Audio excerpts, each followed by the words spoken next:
तो चलिए आज बात करते हैं एक ऐसे शहर की जो बस एक रात में गायब हो गया। एक शहर जिसका नाम था रविपुरम, और यकीन मानिए इसकी कहानी आपके होश उड़ा देगी। अब सवाल ये उठता है कि आखिर ऐसा क्या हो सकता है। मतलब एक पूरा का पूरा शहर, हंसता खेलता जीता जागता शहर, रातों रात एक कब्रगाह कैसे बन सकता है। तो हमारी कहानी की शुरुआत होती है रविपुरम से। और हाँ, इस शहर की बर्बादी पर सरकार ने जो कहानी सुनाई उस पर यकीन करना जरा मुश्किल था। जरा सोच कर देखिए, आज से बस 5 साल पहले रविपुरम एक चहल पहल वाला इंडस्ट्रियल टाउन था। एक बड़ी सी केमिकल फैक्ट्री थी, हजारों लोग काम करते थे। फिर एक रात एक जोरदार रहस्यमयी धमाका होता है, और आज वो जगह पूरी तरह सील है। एक जहरीला वीरान जोन जहां किसी को भी जाने की इजाजत नहीं। इतना बड़ा बदलाव रातों रात, यही तो हमारी कहानी का सबसे बड़ा रहस्य है। तो सरकारी रिपोर्ट में क्या लिखा था? बस एक जहरीली गैस लीक। हाँ, बस इतना ही। कहा गया कि एक एक्सीडेंट हुआ, कुछ लोगों की जान चली गई और बहुत सारे लोग लापता हो गए। लेकिन क्या ये कहानी सच में इतनी सिंपल थी?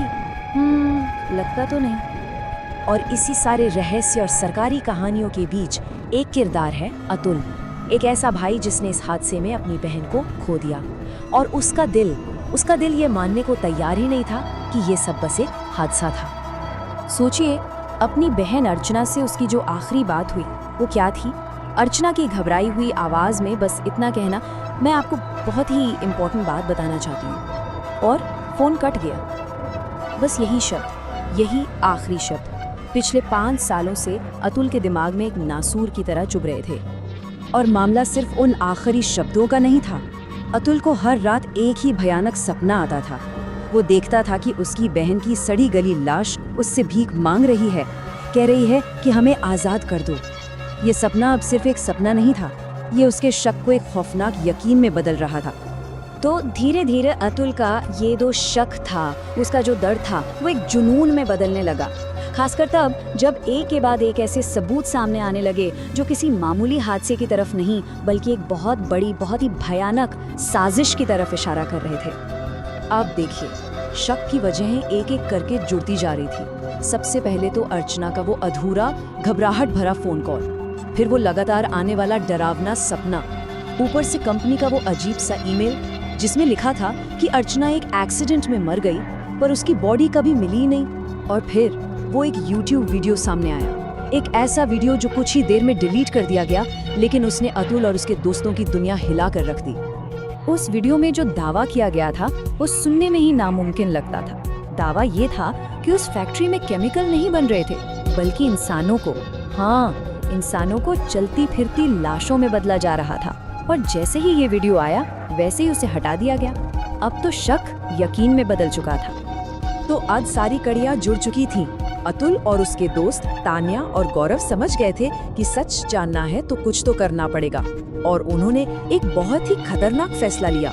उन्होंने तय किया कि वो उस बैन किए हुए शहर रविपुरम के अंदर जाएंगे, सच का पता लगाने, चाहे इसकी कोई भी कीमत क्यों ना चुकानी पड़े। रविपुरम के अंदर का जो नजारा था वो किसी डरावनी फिल्म जैसा था। मतलब ऐसा लग रहा था मानो वक्त अचानक से रुक गया हो। घरों के बाहर तार पर कपड़े वैसे ही टंगे थे, डाइनिंग टेबल पर खाना पड़ा सड़ चुका था। ऐसा लग रहा था जैसे लोग जो काम कर रहे थे वो करते करते ही बस गायब हो गए। और फिर उनका सामना उस चीज से हुआ जिसका डर उन्हें अंदर ही अंदर खाए जा रहा था। एक चलती फिरती लाश, एक ज़ॉम्बी। उसमें इंसानों वाली कोई बात नहीं थी, बस जानवरों जैसी ताकत और वहशीपन था। और इससे पहले कि कोई कुछ समझ पाता, उसने तानिया पर हमला कर दिया। तानिया की जान चली गई। अब ये बात साफ थी, शहर में कुछ बहुत ही ज्यादा भयानक हो चुका था। अपने दोस्त को अपनी आंखों के सामने खोने के बाद अतुल और गौरव के पास कोई चारा नहीं था। वो अपनी जान बचाकर उस फैक्ट्री की तरफ भागे। उन्हें नहीं पता था कि वहीं उसी फैक्ट्री में रविपुरम का सबसे खौफनाक सच उनका इंतजार कर रहा था। फैक्ट्री के अंदर का मंजर और भी भयानक था। हर तरफ जली हुई लाशों का ढेर लगा था। लेकिन फिर उन ढेरों में से एक में हलचल हुई। एक जली हुई लाश की आंखें खुली और फिर एक एक करके वो सारी लाशें उठ के खड़ी होने लगी। वो सब के सब ज़ॉम्बी बन चुके थे। और उसी खौफ के बीच एक जानी पहचानी आवाज आई। वो अर्चना थी, अतुल की बहन। लेकिन वो अब वो अर्चना नहीं थी जिसे अतुल जानता था। उसने बताया, मैं अब इंसान नहीं हूँ, मेरे शरीर के अंदर खून नहीं बल्कि केमिकल बह रहा है। वो भी उनमें से एक बन चुकी थी, लेकिन किसी तरह अपनी विल पावर से खुद को काबू में रखे हुए थी। और फिर अर्चना ने उस पूरे सच से पर्दा उठाया जिसे सरकार और कंपनी मिलकर छिपा रहे थे। असल में ये एक सीक्रेट एक्सपेरिमेंट था। दवा बनाने की आड़ में इंसानों को ज़ॉम्बी में बदला जा रहा था। लेकिन ये एक्सपेरिमेंट बुरी तरह फेल हो गया। ज़ॉम्बी काबू से बाहर हो गए और इस पूरे राज को हमेशा के लिए दफनाने के लिए सरकार ने फैक्ट्री को ही उड़ा दिया और दुनिया को कहानी सुनाई एक टॉक्सिक गैस लीक की। लेकिन बात यहीं खत्म नहीं हुई। अर्चना ने बताया कि ये ज़ॉम्बीज भी दो तरह के हैं। एक तो वो हैं जो बस अपनी भूख मिटाने के लिए हमला करते हैं बिना सोचे समझे, और दूसरा है राघव, फैक्ट्री का मालिक। वो एक ऐसा ज़ॉम्बी बन चुका है जो इंसानों की तरह सोच सकता है, प्लानिंग कर सकता है, और यही उसे सबसे ज्यादा खतरनाक बनाता है। अर्चना ने अतुल को ये भी बताया कि इस पूरी तबाही को खत्म करने का एक रास्ता है, और वो रास्ता राघव के पास है। और बस यहीं से ये कहानी अपने सबसे दर्दनाक, सबसे मुश्किल मोड़ पर आ जाती है। बेसमेंट में अतुल और गौरव का सामना हुआ राघव से। एक बहुत ही खतरनाक लड़ाई हुई। अतुल किसी तरह वो कैप्सूल हासिल करने में कामयाब तो हो गया जिससे ये सब खत्म हो सकता था, लेकिन इस लड़ाई में उसने अपने आखिरी दोस्त गौरव को भी खो दिया।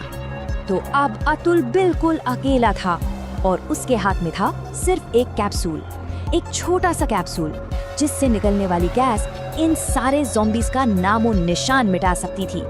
लेकिन इस इलाज की एक बहुत बड़ी कीमत चुकानी थी।